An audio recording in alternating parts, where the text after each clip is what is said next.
वो लाल किले से जब भी भारत को संबोधित करते थे तो केवल वे ही समझते थे कि वे भारत को संबोधित कर रहे हैं और भारत समझता था कि पार्टी की तरफ से माफी मांग रहे हैं। और दोस्तों, एक लाइन का व्यंग यहां अगर पत्रकार बैठे हों, आज के कवि सम्मेलन का शीर्षक आपको सौंपता हूं, एक लाइन का व्यंग अगर समझ में आ जाए तो मेरा मन रखने के लिए भी तालियां बजाकर मेरा समर्थन करना। इस देश का इससे बड़ा दुर्भाग्य क्या होगा, इस देश में इससे बड़ा व्यंग क्या होगा कि सूर्योदय लाने का वादा वे लोग कर रहे हैं जिनकी खुद की पार्टी के चुनाव चिन्ह लालटेन है। वाह। दो विधवाएं आपस में बातचीत कर रही थीं। एक विधवा ने दूसरी विधवा से कहा, मुझे तो इन सुहागिनों को देखकर तरस आता है। इन सुहागिनों से अच्छी तो हम विधवाएं हैं, कम से कम हमें पता तो है कि हमारे पति कहां हैं।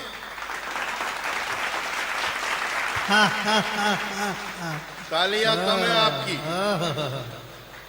ताली सब बजाओ तब ये हाथ नीचे आएगा। समझ गए ना आप लोग सब? व्यंग के लिए कहीं भटकने की आवश्यकता नहीं है, दृष्टि खुली रखिए आप और समझाओ यार। हमारी सरकारों पर बड़े बड़े आरोप लगते हैं कि सरकार ये नहीं कर रही, सरकार वो नहीं कर रही। सरकार सब कुछ कर रही है, केवल हम लोग देख नहीं पा रहे हैं। सरकार बड़े बड़े काम कर रही है। हमारी सरकार ने पिछले साल 3000 करोड़ रुपए खर्च करके सरदार वल्लभ भाई पटेल की 142 फीट ऊंची मूर्ति बनाई। हाँ। और दुनिया के सारे स्टैचू एक झटके में छोटे कर दिए। अब सरदार वल्लभ भाई पटेल स्मारक स्थल से ही देख के बता देंगे कि अच्छे दिन कितने किलोमीटर रह गए हैं। बहुत सुंदर, वाह वाह वाह वाह, तेज जिंदाबाद। समझ गए ना आप लोग? सबकी समझ में आ गया व्यंग? अच्छा, नहीं आया तो मैं आपको फिर समझाता हूं। मेरा दावा है अगर आप तालियां रोक सको तो फिर रोक के दिखाना। हाँ। पिछले दिनों हमारे यहाँ एक वाइल्ड लाइफ का बड़ा पत्रकार आया था जिसका नाम था बियर गिल्स। मेरे पे तो उसका नाम भी नहीं बोला जा रहा। हाँ। वो बियर गिल्स आया था जंगल सफारी में, उसके साथ हमारे प्रधानमंत्री जी घूमे थे। तो बियर गिल्स के साथ जब प्रधानमंत्री जी जंगल में घूम रहे थे तो अचानक एक खूंखार शेर सामने आ गया। तो बियर गिल्स ने कहा, मोदी जी अगर अचानक जंगल में खूंखार शेर सामने आ जाए तो आप क्या करोगे? मोदी जी उस शेर के पास गए, शेर से कुछ कहा, शेर ने सुना और शेर उल्टे पांव जंगल में वापस। वाह। बियर गिल्स हैरान, बोले यार मोदी जी ये बताओ आखिर इस शेर से क्या कह दिया कि ये वापस जंगल में चला गया? बोले मैंने तो कुछ नहीं कहा, केवल इतना कहा था पंजे फटकार के दहाड़ता क्या है, माँ ने दूध पिलाया है तो चुनाव लड़ ले। वाह। आ गया माला आ गया। तू कितनी भी माला पहना दे, पवार जी नहीं पहनाएंगे तब तक मानूंगा नहीं।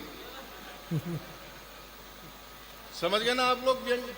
सबकी समझ में आ रहा है व्यंग?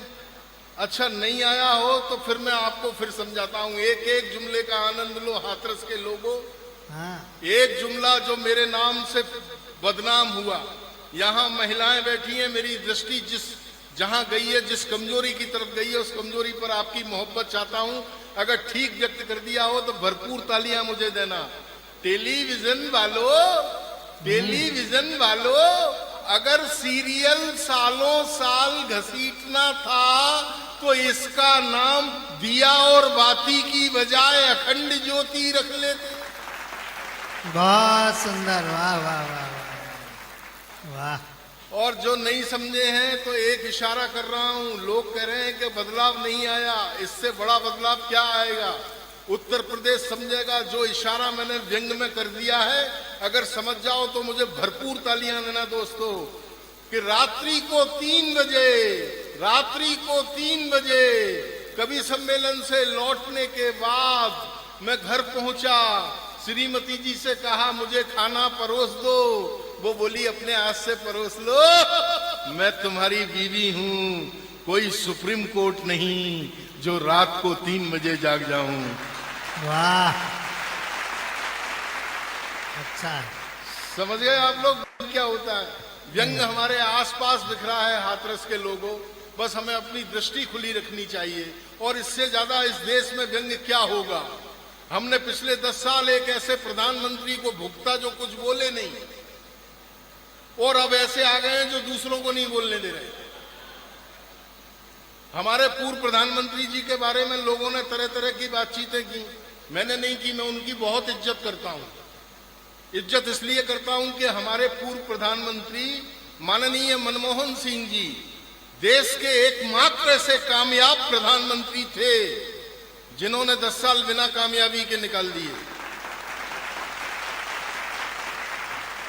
वो लाल किले से जब भी भारत को संबोधित करते थे तो केवल वे ही समझते थे कि वे भारत को संबोधित कर रहे हैं, और भारत समझता था कि पार्टी की तरफ से माफी मांग रहे हैं। और दोस्तों, एक लाइन का व्यंग यहां अगर पत्रकार बैठे हों, आज के कवि सम्मेलन का शीर्षक आपको सौंपता हूं, एक लाइन का व्यंग अगर समझ में आ जाए तो मेरा मन रखने के लिए भी तालियां बजाकर मेरा समर्थन करना। इस देश का इससे बड़ा दुर्भाग्य क्या होगा? इस देश में इससे बड़ा व्यंग क्या होगा कि सूर्योदय लाने का वादा वे लोग कर रहे हैं जिनकी खुद की पार्टी के चुनाव चिन्ह लालटेन है। वाह, समझ गए आप लोग व्यंग? और नहीं समझे हैं तो आखिरी बार समझाता हूं, फिर मुझे इजाजत देना, मैं कविता पाठ करूंगा कि बेवकूफ हैं वे लोग, बेवकूफ हैं वे लोग जो अपने प्रधानमंत्रियों के पुतले बनाते हैं और फिर उन्हें फूंकते हैं। हमें देखो, हमने पुतलों को प्रधानमंत्री बना के देश फूंक दिया। बहुत सुंदर बात है। वाह, तालियां कम, जरा जोर से बजाओ तालियां। ये है व्यंग, ये है दृष्टि, लेकिन फिर भी आप लोग सब मस्त, आप मस्त रहिएगा। ये हिंदुस्तान कल भी जिंदाबाद था, ये हिंदुस्तान आज भी जिंदाबाद है, और ये हिंदुस्तान कल भी जिंदाबाद रहना है। प्रगल्भ जी, अगर कुछ बिगड़ा है तो इस देश में ये बिगड़ा है कि मैं खुद बिगड़ा हूं। सही बात है, सुधर मैंने अगर खुद में सुधार लाना शुरू कर दिया तो ये देश अपने आप सुधरना शुरू हो जाएगा, क्योंकि कहीं ना कहीं मैं भी अपने आप में एक हिंदुस्तान हूं। इसलिए इंग्लैंड अपने वैभव से सबको पछाड़ रहा है, इंग्लैंड अपने वैभव से सबको पछाड़ रहा है, अमेरिका अंतरिक्ष में झंडे गाड़ रहा है, जापान 11वीं विंडो के नजदीक खड़ा है, ऑटोमोबाइल्स में जर्मनी का जादू तगड़ा है, इधर चीन ने पूरी दुनिया में अपना प्रोडक्ट उतारा। एक हम भारतीय हैं जो मुंह में गुटखा दबाकर अभी तक यही पूछ रहे हैं कि कटप्पा ने बाहुबली को क्यों मारा।